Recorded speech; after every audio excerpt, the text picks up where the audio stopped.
If I were to ask you what are the top 10 cards in Girl Power, what would be your response? What are going to be the cards that truly impact the meta and that we will see all over the place at the St. Louis Major Regional? Well, I'll give you my top 10 and I'll also show some cool combos that you can do with each of these cards. Starting off at number 10. By the way, I did ask that question on the Facebook community discussion group a couple weeks ago, but I got so many answers of Fruit Tart Gourmand that I'm not sure that I can trust you guys anymore, because there is no way Fruit Tart is coming close to my top 10. But that aside, let's jump into this. Double Jumbo Fist, simply a stat hammer here. 4 diff, 4 mid 4. You can add another one from discard pile to your card pool. Now it's going to be a 7 mid 7. 14 stats on a 4 diff is nuts. That will see play. Reminds me a lot of Texas Smash from MHA set 1. A cool combo you could do here is with Hawks. Add a couple Double Jumbo Fists to your card pool. Now your feathers are going to be base 3 mid 3s. If you started off with a Feather Storm, all of your feathers are now going to be 5 mid 5s. You can start picking them back up with Feather Control and just keep slinging 1 difficulty, 5 mid 5s at your rival. You don't care about these cards in your card pool because Hawk's Feather is only 1 difficulty. Coming in at number 9, we have Disarming Glance. Flip, after an attack is played, nobody can play any abilities that add cards to hand until it resolves. What makes this so powerful is 2 parts. Number 1, it's no ability that can add cards to hand. Not simply just don't draw. It's also going to affect abilities like Struggling with Studies. So if you use this on offense, your opponent's not going to be able to pick up their Runaway, their Genkai's Guidance, that, or maybe just the block zone that they needed to survive. On defense, they can't use abilities like Maximum Overhaul to add foundations to their hand. They can't use things like Beast Summoning to add Beast Summonings from discard pile back to their hand. It's that versatility that makes this so strong. And also the fact that it says until after it resolves, and that it's on the Chaos and Void symbols, because there's so many cards that are going to stop an attack from resolving, like Dimensional Sphere, Decoy Duplicate, not pictured here, but like Genkai's Guidance, Condescending Explanation. We have a lot of different cards here to where the attack will never resolve because it will never reach the damage step. And now your rival can't add cards to their hand for the rest of the turn. That's crazy. Number 8, we have Without a Vision. I know a lot of people are probably going to be confused when they first see this card on my list, but it is quite simply the best deadlock in the game. Your rival's next check this turn gets -1. That doesn't seem like a big deal, but it's on offense and it's on defense, and this foundation is not unique.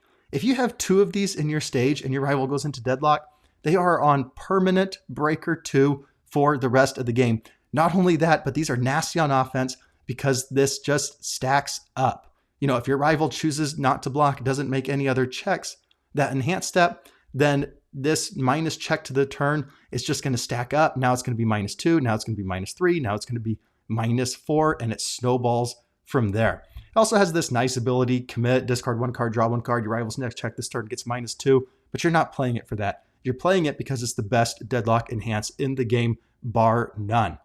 Couple cool combos here. Canister Creation to go and grab this whenever your rival goes into deadlock. Shigaraki 3, a common tactic against Shigaraki to get away from his breakers and check minusing mattering as much is to go into deadlock. Well, now Shigaraki 3 not only has Vile Seizing, but also has Without a Vision.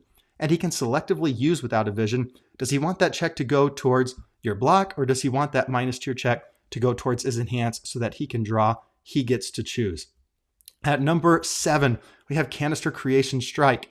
This is a 4-low 4. You can remove a foundation from your stage, build a foundation with a printed difficulty of 1 higher than that. So you can take out like a face down and turn it into small limber. If you're Byakko, you can take out a 2 diff and turn it into massive size.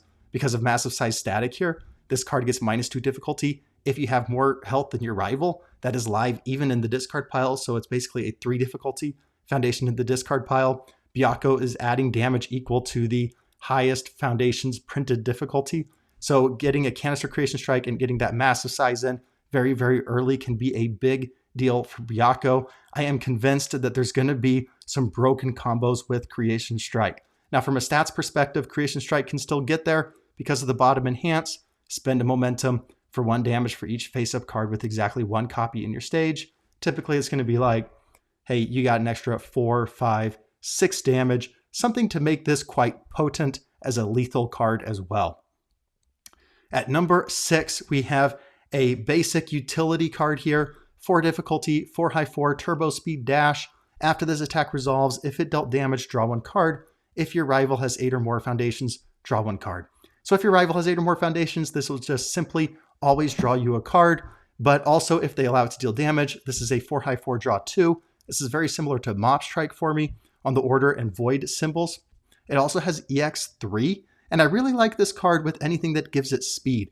So like Rifle Arm, or in characters like Jin, characters like Rodan, where your rival has to play this guessing game of, are they just poking so that they can get a draw 2 off?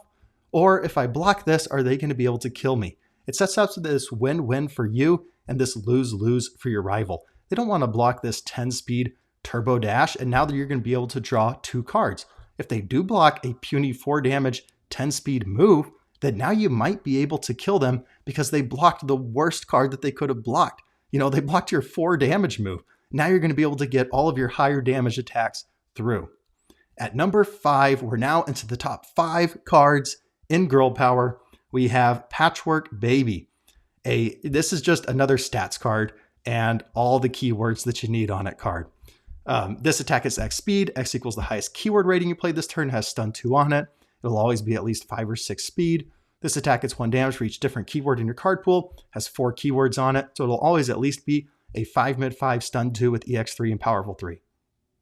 We've already seen that attacks with EX3 and powerful 3 on them are utterly broken. This now joins the elite class of repeated 100% smash and Armor of the Wolf.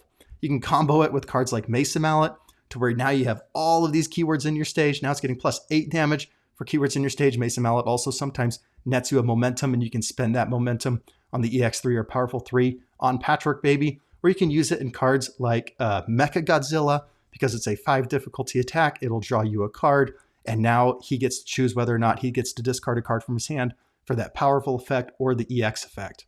And at number 4, we have Condescending Explanation, a 3 difficulty foundation that says first enhance, remove, spend a momentum, flip this attack. It just deletes a rival attack, and it keeps it in their card pool so that they still have to play as if it's there for progressive difficulty. It's going to ruin combos and the like. It does have the downside of being a first enhance, removing itself, and spending a momentum. So there are quite a bit of costs to this card. But I love foundations like this that say, if you have good offense, now you also have good defense. So if you're able to push some attacks through, now your condescending explanations are online and you will be able to survive. Basically, it's okay that you had to commit a lot of your foundations to get some attacks through. Now you get the benefit of this ultra powerful defensive foundation being online. Now, moving on. Rejuvenating Smash is a way we can get momentum for Condescending Explanation and Hiding in Plain Sight. Basically, any card that's just going to get you very quick momentum to make sure all of these are online in your stage. Now we get to our top 3. At number 3, we have Big Fist Bash, a secret rare from the set. 4 diff, 3 mid, 3. When you try to play it, if you have 3 or more cards in your card pool, it's going to become like a 3 diff, 3 mid, 5. That's solid on its own. And you can discard 2 to pick up a mid attack from your card pool to your hand. This is going to combo really well with cards like Absorbed Energy, Spirit Strike, and Super Grape Rush. I've been using it to great effect in Kurama to pick up my Super Grape Rushes and to play them basically for free because of how many cards they have in their card pool. But the main reason Big Fist Bash is top 3 in this set is simply because of Breaker 3. Breaker 3 is crazy. If you get this card as a 7-hander and you play it on turn 2, a lot of times you just get to survive and see your turn 3. And that's the biggest weakness of a lot of 7-handers, is that you could just get bopped on turn 2. Well, Breaker 3 just means that you get to stay alive. And now at number 2, we have a Spam Foundation, Incubating, 1 diff, 3 low block, 5 check, remove a card from your discard pile. This attack gets -1 speed. This is a 1 difficulty foundation that could give like -4, -5 speed over the course of a turn. That's insane defense from a Spam Foundation. There's not much to like combo with this because it's just such a great utility card on its own, but a card like Flame Flicker could be pretty cool. You could selectively remove actions with Incubating to make Flame Flicker super, super fast on that bottom enhance, or you could use it with cards like Polite and Well Spoken. You remove it, and now you can play Polite and Well Spoken from your removed from game pile. I think we're getting another card similar to Polite and Well Spoken in Godzilla that could also combo pretty well with Incubating. And now Finally, we are here. We are at the summit. Number 1. I think all of our viewers who are watching right now know what this card is. It is Black Abyss. This will be everywhere in St. Louis. 5 difficulty, 5 low 6. If it deals damage, your next check to play an attack is +1. Momentum, once per turn. This attack is plus X speed and plus X damage. X equals the number of copies of Black Abyss in your momentum.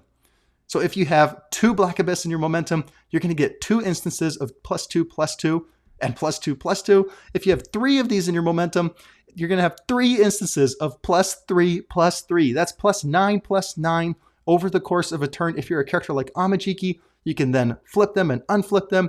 And now you're going to get if you have 3 of these in your momentum, you're going to get +18/+18 over the course of a turn. And you don't have to use all of them at once on the same attack. So you can spread out those like +3/+3s across your attacks. And what makes Black Abyss so powerful is that it's easy to get 3 of these in your momentum. It's easy because we have cards like Friend of Animals, Forced Quirk activation. We can just remove this and add a Black Abyss from our discard pile to our momentum. We also have characters like Amajiki that get to add this to their momentum if they play it as an attack. We get a character like Toga 3. If an attack deals damage, you get to go and find Black Abyss and put it into momentum. By the way, Black Abyss is a weapon, so it works really, really well with Toga 3. I think we're going to see a lot of Toga 3 now. She's been sitting at this precipice of like almost a meta character, and now I think she's very, very firmly in the top 10 characters in the game. I think Amajiki is probably the best character in the game, and they both love this card. This card is broken because of cards like Force Quirk activation, Friend of Animals, and characters like Amajiki and Toga. So it's kind of different from,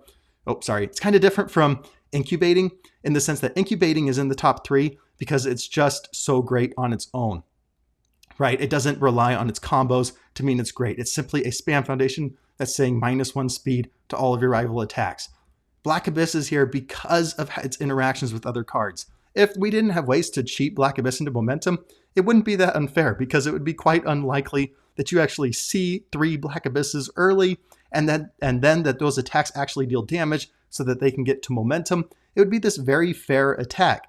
But with all these ways to cheat into momentum early, it becomes utterly broken. Now Amajiki gets access to Black Abyss and Armor of the Wolf and just gets to go nuts. So I know there's a lot of cards that were left out from this top 10. Again, my top 10 is Black Abyss at number 1, Incubating at number 2, Big Fist Bash at number 3, Condescending Explanation at number 4, Patchwork Baby at number 5, Turbo Speed Dash at number 6, Canister Creation Strike at number 7, Without a Vision at number 8, Disarming Glance at number 9, and Double Jumbo Fist at number 10. There's a lot of cards that were left out. You tell me which of these is your favorite, and don't you dare say Fruit Tart Gourmand. I don't want to hear it. That card is not top 10. Okay, but I know there was a lot left out. I sent this out to team members and asked them what cards they felt like deserved to be in the top 10. Here's some answers that I got. Lightning Rod was in my top 10 until the last minute. It just hasn't been impressing me in testing. It has this cool combo with like Invisible Infiltration, but now you're playing these 2 attacks on the hope that you get to build a card from the top of your deck that is just randomly the foundation that you really, really wanted. In the end, I was finding that like your Invisible Infiltration, you kind of want to just be using it on other cards and not the random 2 that you built off of Lightning Rod. So it's out of my top 10. Seeking Entry is cool, and it's definitely won me some games. I've been playing it quite a bit. However, I don't like that you have to depend on your rival to do something so that you get something. Fighting for Control is similar to Keiko's Aid. It's hard to leave that out of my top 10 list because we know that we've seen Keiko's Aid everywhere. Fighting for Control is much, much more responsive, and you can make sure that you're not wasting it than Keiko's Aid. So if I was to add a number 11, Fighting for Control would be my number 11. Refreshing Blend has seen a lot of utility in different characters. Getting to selectively ready a foundation of your choice. I saw this with like Bubble Girl, re-readying Bubble Distraction. That was really scary. Gigantification Swing, saying -2 to your check on offense and on defense. Hey, that's like Pseudo Breaker 2. It's like a 6 mid-5 spend momentum, doesn't count towards progressive, and it has Breaker 2 on it for defense. That's pretty decent, but I'm not sure that it's doing quite enough to really justify being top 10. So these were like my next up top 5 cards that kind of members of the team suggested to be on my top 10 that just didn't quite make it. But I want to hear from you. What of your favorite cards in Girl Power didn't quite make it into my top 10, and why would you include them? Give me a cool combo. There will be extra points if you leave a really cool combo in the comments below. But that's going to do it for me.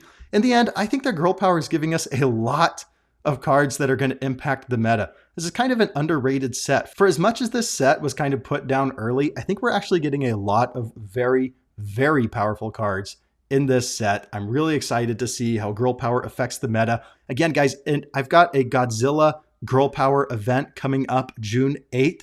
There are still lots of slots left for that event. I think we can still fit like 40 more players for Godzilla Girl Power. So go and sign up for that. I want to see all of the Girl Power lists that y'all come up with. And I've got an event coming up at the end of June, the first of the webcam circuits. I think we only have like 7 spots left in that tournament. So go sign up there as well. I'll see you guys next time.